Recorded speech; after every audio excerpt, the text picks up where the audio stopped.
15 national और 4 international medal जीतना कैसा लगता है? बहुत बहुत अच्छा लगता है, पर वैसे मैंने कभी ऐसा सोचा नहीं था कि मैं ऐसे 15 नेशनल्स और ऐसे इंटरनेशनल मेडल जीत पाऊंगी कभी। एक लड़की को गोली चलाता देख कई ऐसे लोग भी उठे होंगे जिन्होंने आपका अपोज किया होगा। डिमोटिवेट करने वाले भी बहुत है कि फिर क्या मिलेगा, फिर क्या होगा, ये क्या गेम है लड़की के लिए। आपके लिए कितनी शूटिंग रेंज हरियाणा में प्रैक्टिस के लिए बनाई गई हैं? 50 मीटर जो मेरा इवेंट है उसकी कोई भी रेंज नहीं है। राज्य सरकार की बात करें तो कोई आपको ऐसा सपोर्ट मिला हो पर्टिकुलर सरकार से? राइफल अरेंज करनी होती है, एम्यूनेशन, राउंड्स, तो वो सब हमने किया था। तब तक स्टेट का कोई सपोर्ट नहीं था। शूटिंग जो खिलाड़ी हैं वो किस तरीके से ट्रैवल करते हैं, क्या अपने स्तर पर करते हैं या सरकार से कुछ मदद मिलती है? कोई शूटर्स अपने ही एक्सपेंस पे जाता है, कहीं भी जाता है, और कोशिश करते हैं कि वो ट्रेन से ही ट्रैवल करते हैं, क्योंकि हाँ राइफल शूटर्स के पास एक तो वो इतना अफोर्ड नहीं कर सकते बाय एयर जाने का, और दूसरा उनके पास लगेज बहुत ज़्यादा है कि अगर वो बाय एयर भी जाते हैं तो लगेज का बहुत एक्सपेंस हो जाता है। भविष्य में क्या करेंगी देश के लिए? मैं शूटिंग से इतनी अटैच हूँ कि मैं शूटिंग में ही कुछ अच्छा करना चाहती हूँ। नमस्कार, गरिमा टाइम्स देख रहे हैं आप और मैं हूं आपके साथ रिंकी बत्रा। हरियाणा को दूध दही का प्रदेश कहा जाता है। इसी दूध दही ने देश को कई सोने जैसे खरे खिलाड़ी दिए हैं। उन्हीं चमकते सितारों में से एक सितारा आज हमारे साथ भी जुड़ा है, जिन्होंने शूटिंग में 15 नेशनल और 4 इंटरनेशनल मेडल जीतकर रोहतक को प्रसिद्धि दिलाई है। काजल सैनी जी, आपका बहुत बहुत स्वागत है गरिमा टाइम्स पर। Thank you so much. आपसे सबसे पहले हम यही जानेंगे, 15 नेशनल और 4 इंटरनेशनल मेडल जीतना कैसा लगता है? बहुत बहुत अच्छा लगता है, पर वैसे मैंने कभी ऐसा सोचा नहीं था कि मैं ऐसे 15 नेशनल्स और ऐसे इंटरनेशनल मेडल जीत पाऊंगी कभी। बस मैं अपनी ट्रेनिंग पे जो प्रोसेस था बस उसी को ही सोचती थी। ज़्यादा मैंने उस टाइम सोचा नहीं था जब मैं ट्रेनिंग करती थी, पर अभी बहुत अच्छा लगता है, बहुत प्राउड फील होता है। अच्छा, कोई ऐसी बचपन की याद हो जो अभी भी ताज़ा हो आपके जहन में? बचपन में जैसे मेरे पेरेंट्स फैमिली बताती है कि सबसे ज़्यादा, मेरी जॉइंट फैमिली है तो सबसे ज़्यादा शरारती मैं ही थी। वैसे बहुत सारे किस्से हैं जो मैं शरारत बहुत ज़्यादा करती, सबसे ज़्यादा मैंने ही की है शरारत। तो मुझे लगता है वो शरारत कहीं ना कहीं गेम में मुझे काम आ गई और मुझे हेल्प की उसमें। तो कोई एक किस्सा ऐसा याद हो आपको? नहीं, ऐसा किस्से तो खैर बहुत है, पर ऐसा कुछ नहीं है कि जैसे कभी मुझे एक याद आ रहा है कि घर में दादी जी हैं मेरे, तो वो सो रहे थे एक बारी, तो मैं एक छिपकली का टैटू आता है तो उनके ऊपर रख दिया था और फिर उनको डराया था ऐसे करके।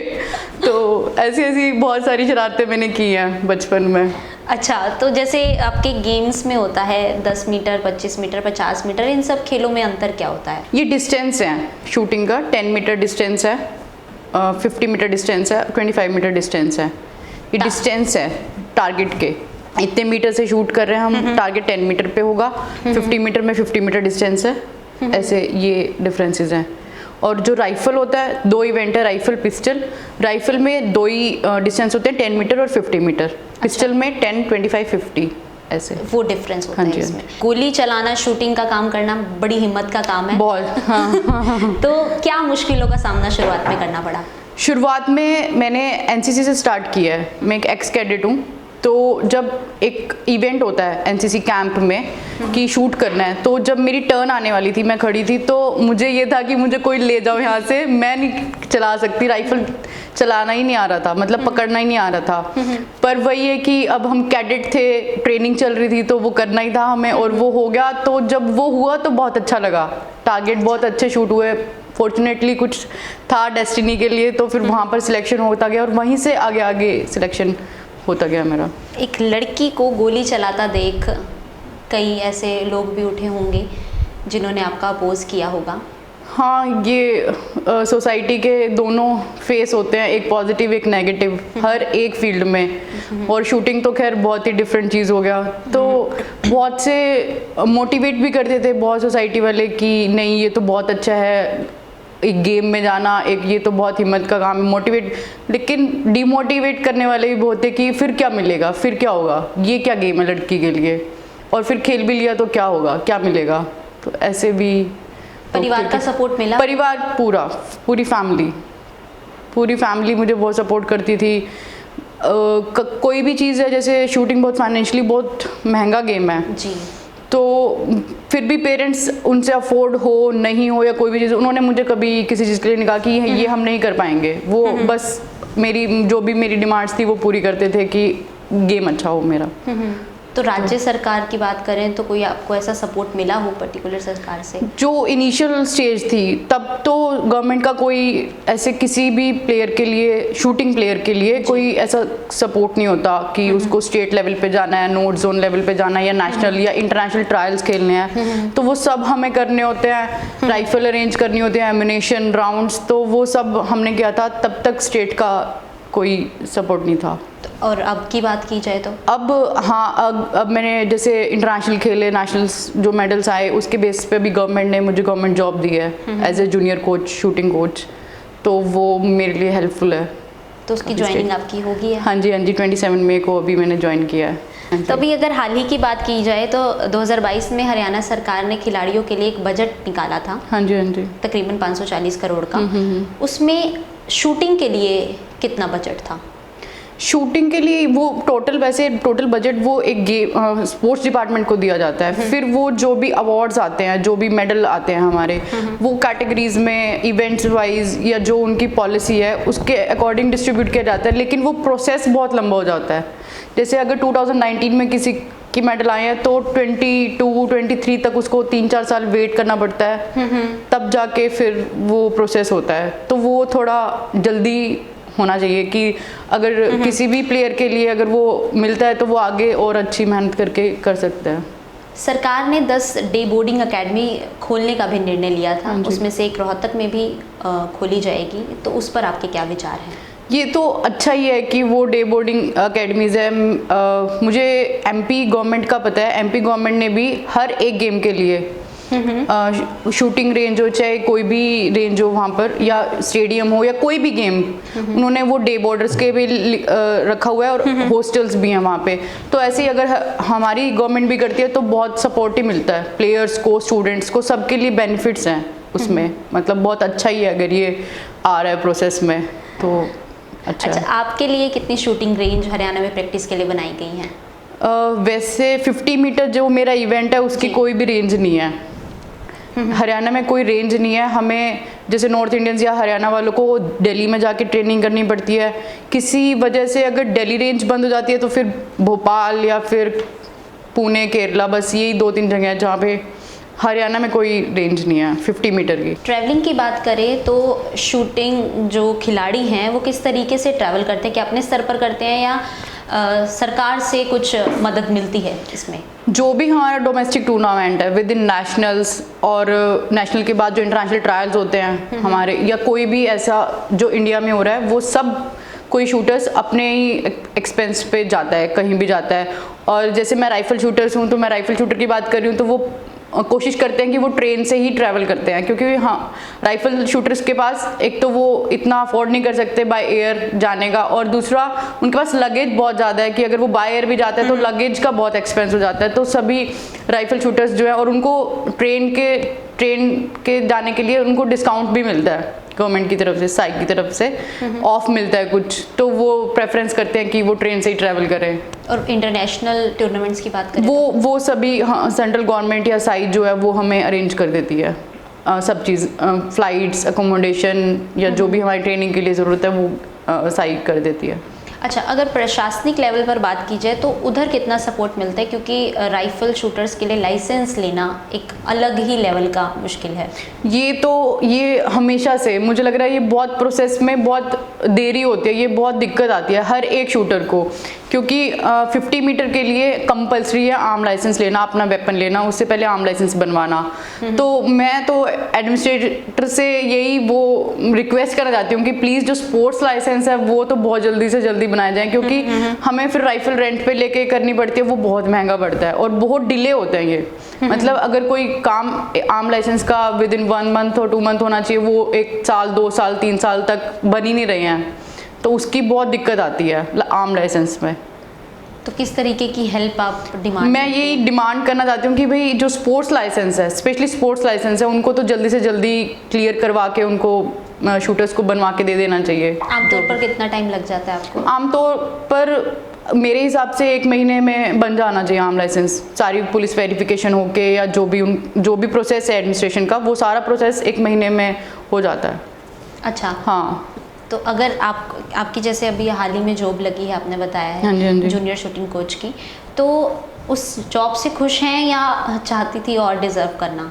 हाँ, खैर ये तो ह्यूमन नेचर है कि ख्वाहिशें तो कभी रुकती नहीं है कि हाँ मैं और चाहती हूँ कि और अच्छे लेवल पे जॉब मिले और अच्छा रैंक हासिल करूँ, वो एक पार्ट भी है। और मैं खुश भी हूँ और मेरी फैमिली भी बहुत खुश है कि आपको पता है कि हमारी जैसी सोसाइटी में गवर्नमेंट जॉब बहुत प्रेफरेंस करते हैं, तो गवर्नमेंट जॉब से खुश भी बहुत है। ऐसा तो है कि अच्छा लग रहा है, कॉन्फिडेंस आता है कि एक गवर्नमेंट जॉब है हमारे पास।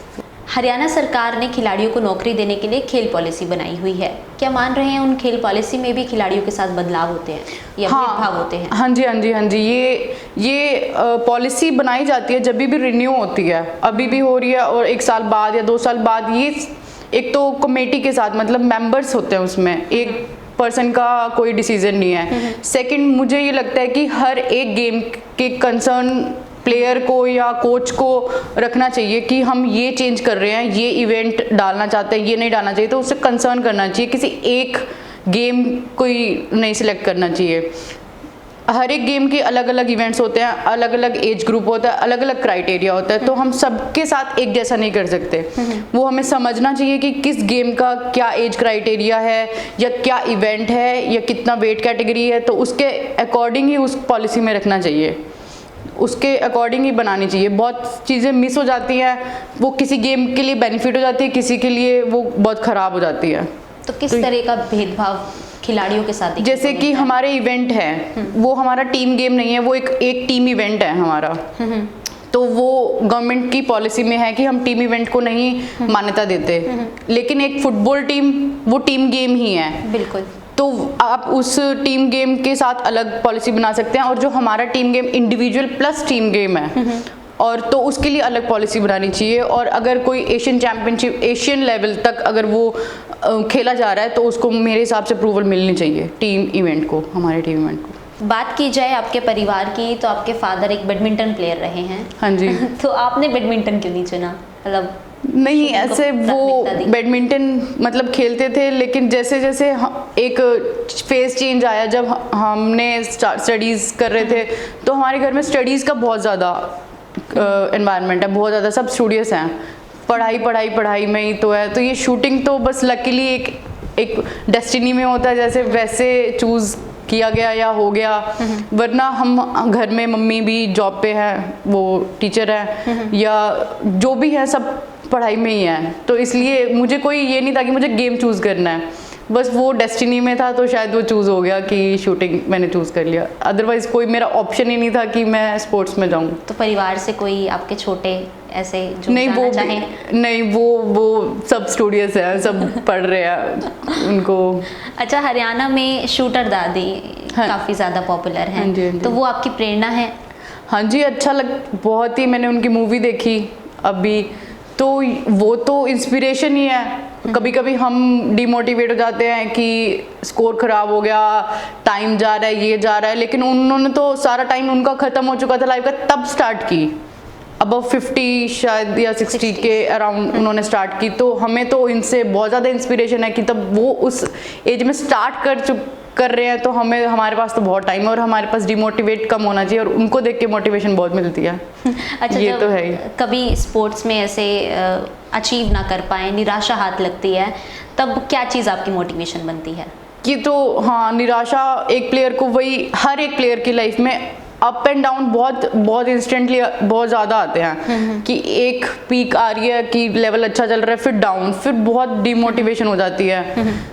तो फिर मैं पर्सनली अपनी बात करूं तो मुझे अपने ही अचीवमेंट्स याद करते हैं कि अगर मैं ये अचीव कर सकती हूँ तो मैं आगे भी हो सकता है। ये एक बैड फेज़ है, एक बैड टाइम चल रहा है, इसको रिकवर करेंगे और ट्रेनिंग करके और अच्छी कोचिंग करके लेके, तो अच्छी ट्रेनिंग या अपनी अचीवमेंट से ही हमें फील होना चाहिए कि हमें अभी इतना कोई वो निराश होने वाली बात नहीं है कि हम बहुत अच्छा कर सकते हैं। ऐसा नहीं है कि अगर हमने इतनी लेवल तक अटेंड किया तो उससे भी ज़्यादा हम कर सकते हैं। भविष्य में क्या करेंगी देश के लिए?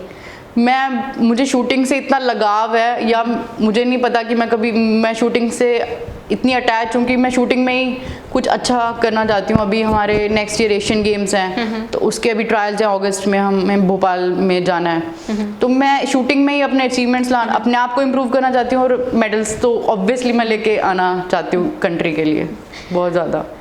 आप एक लड़की हैं, हरियाणा में लड़कियों को चार दीवारी तक सीमित रखा जाता है, अब कल्चर बदल रहा है, उन लड़कियों को क्या संदेश देना चाहेंगी?